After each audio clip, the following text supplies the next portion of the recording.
मैं डॉक्टर राजेंद्र कुमार, सह आचार्य, राजकीय कन्या महाविद्यालय चौमू। हमने संक्रमण तत्वों के अभिलाक्षणिक गुणों के बारे में अध्ययन किया है। उसी कड़ी में आज हमारा अगला बिंदु है कैटालिटिक एक्टिविटी। संक्रमण धातुओं में पाई जाने वाली उत्प्रेरकीय क्रियाशीलता। संक्रमण धातु व उनके कई मिश्र धातु विभिन्न अभिक्रियाओं में उत्प्रेरक के रूप में प्रयुक्त किए जाते हैं। प्रथम, संक्रमण श्रेणी के धातुओं के अलावा प्लेटिनम, मोलिब्डेनम, पैलेडियम इत्यादि धातु भी संक्रमण तत्वों की तरह उत्प्रेरक के रूप में प्रयुक्त किए जाते हैं। आज हम प्रथम संक्रमण श्रेणी के तत्वों के द्वारा प्रदर्शित की जाने वाली विभिन्न उत्प्रेरकीय सक्रियता के बारे में अध्ययन करेंगे। यहाँ पर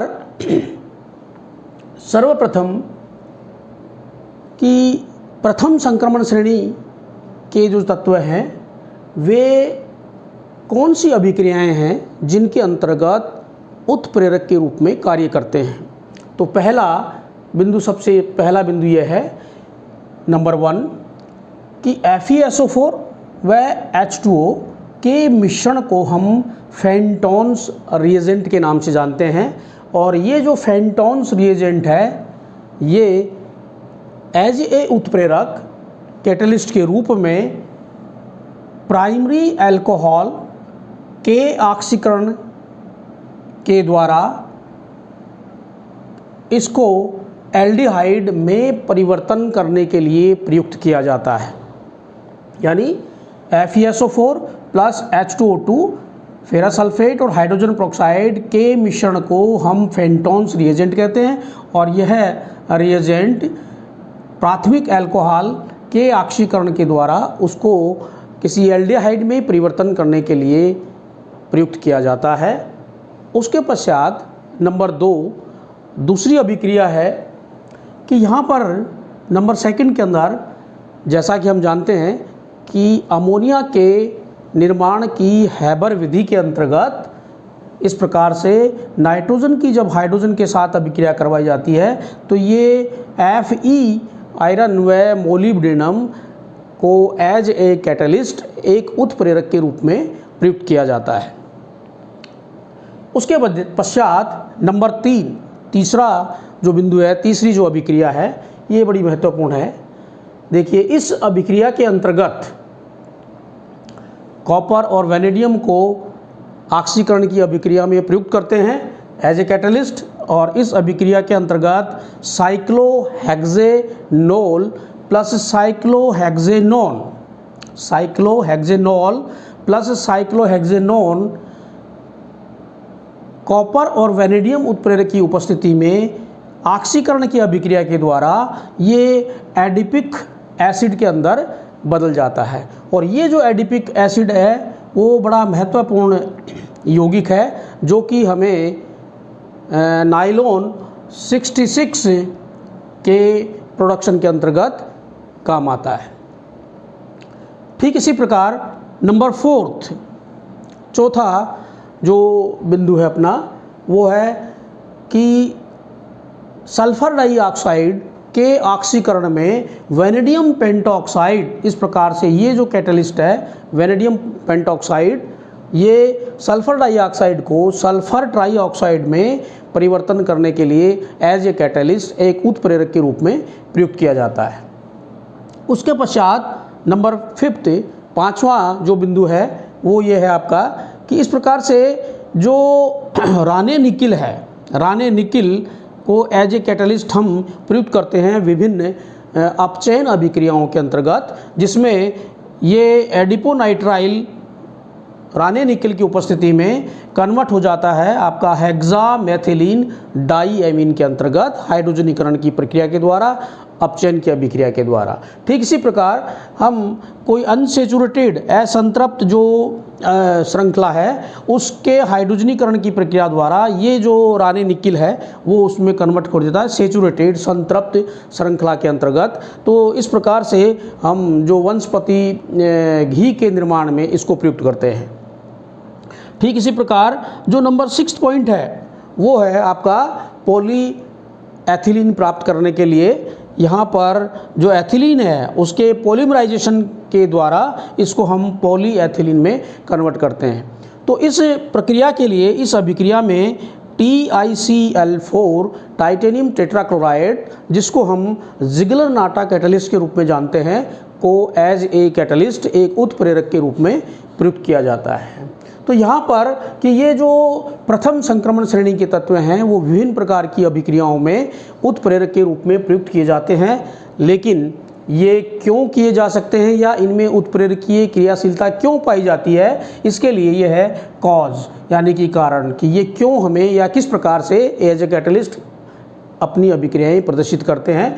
तो इसके लिए हम इस उत्प्रेरकीय क्रियाशीलता को समझाने के लिए दो महत्वपूर्ण बिंदु हैं कि कैटलिस्ट कितने प्रकार के होते हैं। दो प्रकार के कैटलिस्ट मुख्य रूप से होते हैं। नंबर 1 पहले प्रकार का है आपका होमोजीनियस कैटलिस्ट, सममांग उत्प्रेरक। तो इसमें क्या है, या दूसरा जो कैटलिस्ट है उसको कहते हैं अपन हेट्रोजीनियस विषमांग उत्प्रेरक। दोनों में बेसिक डिफरेंस क्या है, बिल्कुल सिंपल सी बात है कि इसके अंतर्गत कि जो रिएक्टेंट है, होमोजीनस जो कैटलिस्ट है उसके अंतर्गत रिएक्टेंट व कैटलिस्ट दोनों एक ही प्रावस्था के होते हैं, दोनों की फेज सेम होती है, लिक्विड हो सकती है, द्रव हो सकती है, तो उसमें ये अभिक्रियाएं कर लेते हैं आपस के अंदर। तो पहला बिंदु था आपका होमोजीनस कैटलिस्ट, यानी रिएक्टेंट व कैटलिस्ट दोनों की प्रावस्था सेम होती है। दूसरा बिंदु आपका है हीट्रोजीनस कैटलिस्ट। तो इसमें बिल्कुल ये सिंपल सी बात है कि रिएक्टेंट और कैटलिस्ट दोनों की प्रावस्था भिन्न भिन्न होती है, अलग अलग होती है। रिएक्टेंट और कैटलिस्ट दोनों की प्रावस्थाएं भिन्न भिन्न होती है। तो इसमें जो कैटलिस्ट है वो मुख्य रूप से सॉलिड प्रावस्था में होता है, ठोस प्रावस्था में होता है, और रिएक्टेंट आपका गैस या तरल या लिक्विड के रूप में हो सकता है। तो यहाँ पर कि ये जो कैटलिस्ट है हीट्रोजीनस कैटलिस्ट, जिसमें कि आप इसको कैटलिस्ट को सॉलिड फेज के रूप में प्रयुक्त करते हैं, ये क्या करता है सॉलिड फेज के अंदर कि सपोज करें ये कैटलिस्ट है अपना, तो इस कैटलिस्ट के सरफेस के ऊपर यहाँ पर कुछ एक्टिव सेंटर होते हैं, और वो एक्टिव सेंटर इस रिएक्टेंट के जो मॉलिक्यूल्स होते हैं उनको एड्जॉर्ब कर लेते हैं, अधिशोषित कर लेते हैं अपनी सतह के ऊपर, और सतह के ऊपर अधिशोषित कर लेते हैं, जिसके परिणाम स्वरूप जो रिएक्टेंट के मॉलिक्यूल हैं काइनेटिक एनर्जी के कारण वो दूर दूर होते हैं, वो एक दूसरे के कांटेक्ट में आ जाते हैं, नज़दीक आ जाते हैं, और इनमें अभिक्रिया संपन्न होती है। अभिक्रिया संपन्न होने के बाद इस सतह से ये पुनः प्रोडक्ट के रूप में बाहर निकल जाते हैं। तो यहाँ पर एक बिंदु है एडजॉर्प्शन, हमें इसका अर्थ भी समझना है। दो बिंदु आपके हो गए, एक होता है एब्जॉर्प्शन और दूसरा हमने किया है एडजॉर्प्शन।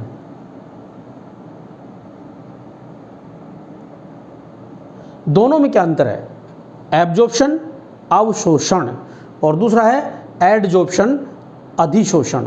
बेसिक अंतर क्या है दोनों में, देखिए एब्जॉर्प्शन अवशोषण का मतलब है कि ये जो है इसके देखिए यहाँ पर कहिए आप स्पंज, जैसे कि स्पंज है, तो यदि स्पंज को हम पानी में डालते हैं तो पूरी तरह से अब्जॉर्ब करती है उसको, तो ये तो कहलाएगा आपका अवशोषण। और अधिशोषण जैसा अभी अपन ने किया था, केवल इसकी बाहरी सतह के ऊपर यहाँ पर ये होंगे, अंदर नहीं जाएंगे, तो इसको कहेंगे हम एडजॉर्प्शन।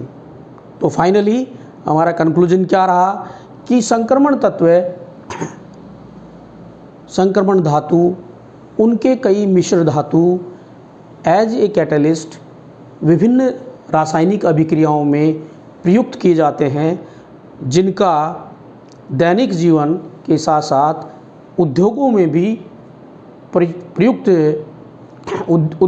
भी पर्याप्त मात्रा में उपयोग किया जाता है।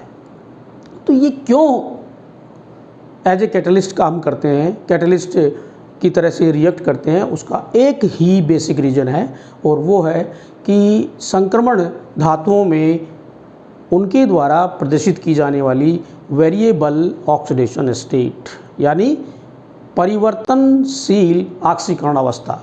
इस परिवर्तनशील ऑक्सीकरण अवस्था के परिणाम स्वरूप संक्रमण तत्व बंध बनाने के लिए, अस्थायी बंध बनाने के लिए, रिएक्टेंट्स के साथ बंध बनाने के लिए इलेक्ट्रॉन ले भी सकते हैं और उसको इलेक्ट्रॉन दे भी सकते हैं। तो इस प्रकार से ये जो प्रथम संक्रमण श्रेणी के तत्व हैं वो एज ए कैटलिस्ट विभिन्न रासायनिक अभिक्रियाओं में काम में लिए जाते हैं। इसके पश्चात हमारा अगला बिंदु इस लेसन का रहेगा कि संक्रमण तत्वों के रंग और उनके स्पेक्ट्रमीय व्यवहार को हम किस प्रकार से समझाएंगे, और उसका अंतिम बिंदु, इस लेसन का अंतिम बिंदु रहेगा कि संकुल यौगिक की उपसहसंयोजन संख्या व उसकी ज्यामिति। धन्यवाद।